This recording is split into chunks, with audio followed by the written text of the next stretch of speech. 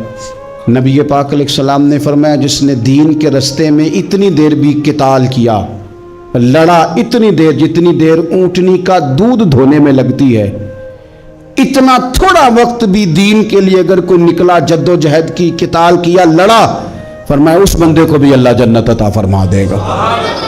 اتنا تو کام کرے نا، اتنا تو کام کرے۔ اور حضور علیہ السلام نے رغبت دلائی، یعنی جتنا بھی عمل، حضور فرمانے لگے کسی عمل کو چھوٹا نہ سمجھنا، کچھ نہ ہو سکے تو اپنے بھائی سے مسکرا کے میلی لینا، اللہ اس پر بھی صدقے کا ثواب عطا کر دے گا۔ اور نبی پاک علیہ السلام نے فرمایا دوزخ سے بچ جاؤ صدقہ دے کے۔ خیال آتا تھا یا رسول اللہ کتنا کو دیں؟ تو فرمایا خشک کھجور کا ایک ٹکڑا، یعنی پوری کھجور بھی نہیں، خشک کھجور کا ایک ٹکڑا بھی خیرات کر کے بچ سکتے ہو تو وہ کر کے ہی صدقہ دے کے اللہ کے عذاب سے بچ جاؤ۔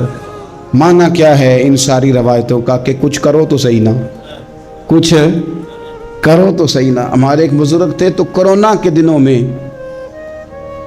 انہوں نے ایک جملہ کہا، کہنے لگے یہ کرونا پتہ تمہیں کیا کہنے آیا ہے؟ کہنے آیا ہے کہ بیماریاں آ رہی ہیں، حالات خراب ہیں، یہ کرونا نہیں، یہ کہتا ہے کچھ کرو نا، کچھ اللہ اللہ کرو نا، فارغ نہ بیٹھو، دیکھو کیسے لوگ ڈھیروں کے ڈھیروں اب جا رہے ہیں۔ اب کچھ کرنا ہے انشاءاللہ تعالی، اب کچھ وقت ضائع نہیں کرنا، اور زندگی میں کچھ، میں کہہ چکا ہوں کہ ایک بندے کو بھی اللہ نے بیکار نہیں پیدا کیا، ہم نے خود اپنے آپ کو بیکار کر لیا۔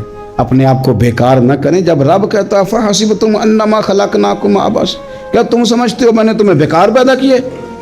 آپ لوگ بڑے کام کے ہیں، بس اپنے آپ کو پہچانے۔ اقبال کہنے لگے عجب نہیں کہ خدا تک تیری رسائی ہو، اور تیری نظر سے تو پوشیدہ ہے آدمی کا مقام۔ تو بندے کوئی نہیں سمجھ سکا تو وہاں تک تو کیسے جائے گا؟ اپنے آپ کو پہچانے۔ یہ جو کہتے ہیں نا مجھ سے کچھ بھی نہیں ہوتا، ناراض تو نہیں ہو جائیں گے؟ یہ کچھ کرنا نہیں چاہتے، یہ صرف ادھر ادھر دھیان رکھ کے ایک فوٹو چڑھا کے ادھر بھاگ ادھر اپنے نفس کو راضی کرتے ہیں۔ نفس بس کہہ رہا ہے آج یہ کر لو تو وہ کر لیا، ادھر دیکھ لو تو ادھر دیکھ لو۔ اس سے نکلیں، مثبت، مضبوط، مستحکم ارادے کریں اور پھر چل نکلیں۔ لڑنا شرط ہوتا ہے، جیتنا شرط نہیں ہوتا۔ تاریخ یہ نہیں دیکھتی کہ جیتا کون کون، تاریخ یہ دیکھتی ہے کہ لڑا کون کون، میدان میں کون کون رہا۔ اللہ بدر میں کامیابیاں دیتا ہے، احد میں کئی دفعہ کہتا ہے واپس پلٹو، خندق آئے گی تو پھر کامیابیاں مل جائیں گی، خیبر آئے گا تو پھر کامیابیاں مل جائیں گی۔ تو اس لیے ہمیشہ جیتنا ہی ضروری نہیں، لڑنا ضروری ہے۔ ہمت کریں، کوشش کریں۔ اللہ تعالیٰ آپ سب کو جزائے خیر عطا فرمائے۔ آخر دعوانا ان الحمد للہ رب العالمین۔